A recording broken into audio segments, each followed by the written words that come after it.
Urdu Discovery کے معزز دوستوں، میں ہوں ماجد ملک اور آپ تمام دیکھنے اور سننے والوں کو السلام علیکم۔ ناظرین گرامی، غلطیاں تو ہر انسان سے ہوتی ہی ہیں، لیکن اس غلطی کے بارے میں آپ کیا کہیں گے کہ جس غلطی نے کروڑوں لوگوں کی جان لے لی؟ آج ہم آپ کو ایک ایسی ہی حقیقت سے روبرو کروائیں گے جس کے خوفناک انجام نے پوری دنیا کو ایک سبق دے دیا ہے کہ خدا تعالیٰ نے کسی چیز کو بیکار نہیں بنایا۔ آج کی ویڈیو دیکھنے کے بعد آپ لوگوں کا ایمان اس بات پر مزید پختہ ہو جائے گا، مگر اس اہم ترین ویڈیو کا آغاز کرنے سے پہلے چینل پر نئے آنے والے دوستوں سے گزارش ہے کہ پہلے یوٹیوب کے اس منفرد چینل اردو ڈسکوری کو سبسکرائب کرتے ہوئے ساتھ موجود گھنٹی کے بٹن کو بھی دبا دیں تاکہ علمی، ادبی اور تاریخی ویڈیوز کی نوٹیفیکیشن آپ تک بر وقت پہنچتی رہے۔ نیز ہماری حوصلہ افزائی کے لیے ہماری ویڈیوز کو لائک ضرور کیا کیجیے تاکہ دلچسپ ویڈیوز کا تسلسل برقرار رکھا جا سکے۔ تو آئیے ناظرین، چل کر آج کی اس اہم ویڈیو کا آغاز کرتے ہیں۔ معزز خواتین و حضرات، چائنا آج کے دور میں دنیا کے کسی دوسرے ملک کے حساب سے بہت زیادہ ایڈوانس ہو چکا ہے۔ آبادی کے لحاظ سے یہ دنیا کا سب سے بڑا ملک بھی ہے۔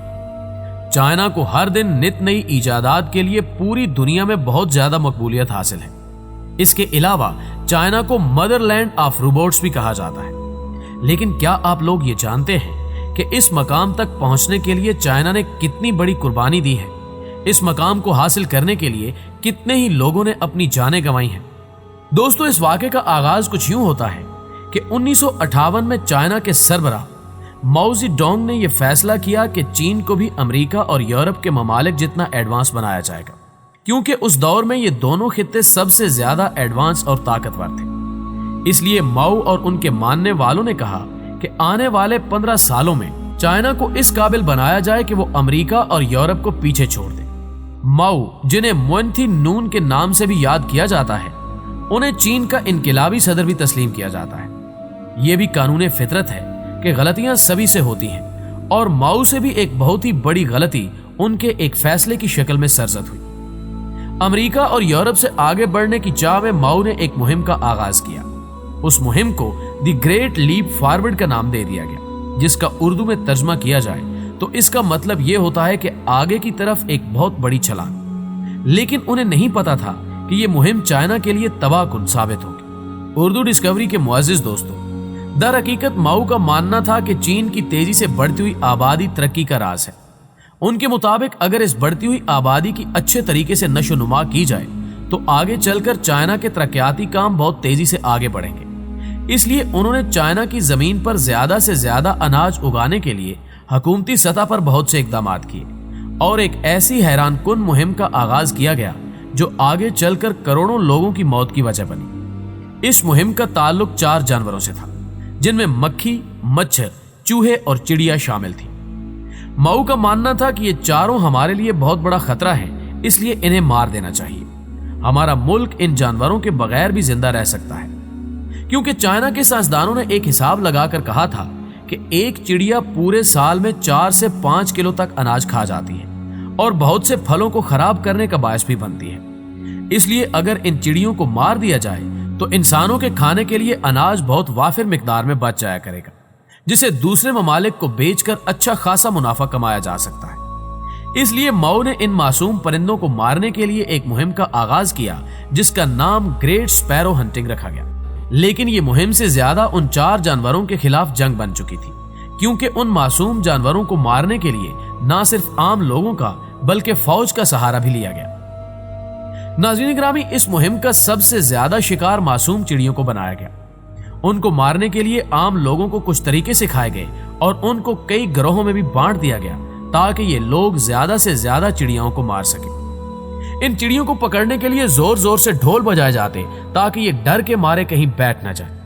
جب چڑیاں تھک ہار کر نیچے گرتی تو انہیں پکڑ کر مار دیا جاتا۔ اس مہم میں موجود لوگوں نے چڑیوں کے انڈے اور گھونسلوں تک کو نہیں بخشا۔ یہ مہم اس شدت سے شروع کی گئی کہ پہلے ہی دن 2 لاکھ چڑیوں کو موت کے گھاٹ اتار دیا گیا۔ چینی قوم ان کو مارنے کی خوشی میں ان کے ہار بنا کر اپنے گلے میں پہننے لگی۔ چائنا کو امریکہ سے بھی ایڈوانس بنانے کی سوچ نے چائنیز افراد کو چڑیوں کے شکار کا پاگل پن کی حد تک جنونی بنا دیا تھا۔ اس مہم نے صرف 2 سالوں میں چین سے چڑیوں کا مکمل طور پر صفایا کر دیا۔ چینی قوم نے اس مہم کے دوران چڑیوں کے علاوہ کئی اور پرندے بھی مار گرائے، جس کی وجہ سے चीन से कई परिंदों का खात्मा हो गया, जिसके बाद चीन के बुरे दिनों का आगाज हो गया। 1960 तक चाइना ने चिड़ियों को मारने की मुहिम में मुकम्मल तौर पर कामयाबी तो हासिल कर ली थी, लेकिन इस मुहिम ने कुदरत के तवाजुन में बिगाड़ भी पैदा कर दिया था।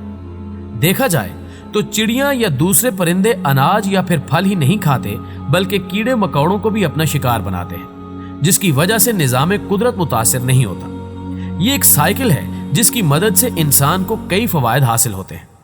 ताहम चाइना के इनकिलाबी रहनुमा माओ से यह बड़ी गलती हुई। इस मुहिम ने चाइना के लिए कई मुश्किलात खड़ी करना शुरू कर दी। चिड़ियाओं के खात्मे के बाद नुकसान पहुंचाने वाले कीड़े मकोड़ों की तादाद में इस कदर तेजी आई जो रुकने का नाम नहीं ले रही थी। नाज़रीन ग्रामी, इन अशरातुल अर्ज में टेडी दिल की तादाद में सबसे ज्यादा इजाफा हुआ। ये टिड्डियां करोड़ों की तादाद में आती और पूरी फसल को मुकम्मल तौर पर तबाह करके चली जाती। इस मुहिम से पहले टिड्डियों के इतने बड़े हमले चीन के लोगों ने कभी नहीं देखे थे।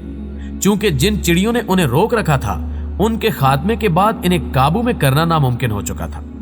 ये टिड्डियां रात में हमला आवर होती और कई हजार एकड़ पर खड़ी फसलों को कुछ ही घंटों में चट कर जाती। चीन के लोग अपनी इस तबाही को अपनी आंखों से देखने के अलावा और कुछ भी नहीं कर सकते थे।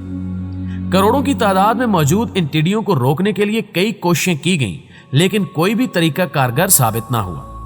उल्टा जो दवाइयां फसलों को उन टिड्डियों से बचाने के लिए दी गई थीं, उनकी वजह से मजीद फसलें तबाह होना शुरू हो गई। इसके बाद चीन के हालात इस कदर खराब हुए कि चीनी कौम को खाने के लाले पड़ गए और भूख की वजह से लोगों की जानें जाना शुरू हो गई। जब माओ को इस बात का एहसास हुआ कि तमाम परिंदे इन कीड़ों मकोड़ों को खाकर कुदरती निजाम जिंदगी को मुतवाजन रखते हैं, तो उन्होंने इस मुहिम को फौरी तौर पर रोकने का हुक्म जारी किया। लेकिन शायद तब तक बहुत देर हो चुकी थी। कुदरती निजाम में जो बिगाड़ हजरत इंसान ने अपने हाथों से पैदा किया था, उसे दुरुस्त होने के लिए एक लंबा अरसा दरकार था। कुछ खाने को न होने की वजह से लोग भूख के मारे मरने लगे। कहा जाता है कि 1958 से लगातार 3 सालों यानी 1961 तक कमोबेश 3 करोड़ लोग अपनी जानों से हाथ धो बैठे थे। लेकिन कुछ लोगों का कहना है कि हुकूमत ने मरने वालों की तादाद बहुत कम बताई थी। उस वक्त तकरीबन 4 करोड़ 50 लाख लोगों ने अपनी जान गंवाई थी। नाज़रीन ग्रामी, इस कहत को चाइना की तारीख का बदतरीन कहत कहा जाता है। तारीख की कई कुतुब में इस कहत की होलनाकियों को दर्ज किया गया है। माओ की गलती ने चाइना में वो कहर ढाया जिसको सोचकर ही इंसानी रूह कांप जाती है। भूख से बिलक बिलक कर जान देने वाले अफराद की अजियत को तसव्वुर में लाकर ही उस दौर की तबाहकारियों को समझा जा सकता है। चाइना के एक न्यूज रिपोर्टर ने इस कहत की मंजरकशी अपनी किताब में की। ये रिपोर्टर 1940 में चीन में पैदा हुआ। चूंकि उन्होंने तमाम वाकयात को जिंदा आंखों से देख रखा था, यही वजह है कि उनके अल्फाज को आज भी याद किया जाता है। अपनी किताब में चाइनीज रिपोर्टर यंग जी शेंग ने लिखा है कि इंसान कभी कुदरत के असूलों को नहीं समझ सकता। बेशक इंसान कम अकल है, और चाइना के कहत में माओ ने जो गलती की, उसे तारीख इंसानी की बदतरीन गलतियों में शुमार न करना अपने आप में एक बड़ी गलती है। इसके अलावा वो इस किताब में कई तल्ख हकीकतों से भी पर्दा उठाते हैं। किताब के मुताबिक 3.6 करोड़ लोग इस कहत की वजह से मारे गए थे। दिलचस्प बात यह है कि चाइनीज हुकूमत ने इस किताब पर बैन लगा दिया था, ताहम कई सालों बाद इसे फिर से पब्लिश कर दिया गया है। दर हकीकत ये आफत इंसान के अपने ही एक गलत फैसले की वजह से नाजिल हुई थी। ये एक ऐसी भूल थी जिसने करोड़ों मासूम लोगों की जान ले ली थी। चीन की यह तबाही दुनिया भर के लिए एक सबक है कि कुदरत के काम में खलल डालने से किस कदर खतरनाक असरात मुरत्तब हो सकते हैं। इसलिए हमें कुदरत के कामों को उसी पर छोड़ देना चाहिए। इसके बारे में कुरान पाक की एक आयत में वाज़ेह तौर पर अल्लाह ताला का फरमान है कि हमने किसी चीज को बेकार पैदा नहीं किया। उम्मीद है कि आप लोगों को आज की इस वीडियो से कुछ न कुछ सबक जरूर हासिल हुआ होगा और आप लोग भी कभी कुदरत के कामों में रुकावट बनने की कोशिश नहीं करेंगे, क्योंकि एक बहुत ही मशहूर कहावत है कि अगर आप अपने माजी से कुछ सबक हासिल नहीं करेंगे तो आपका माजी अपने आप को दोबारा दोहरा सकता है।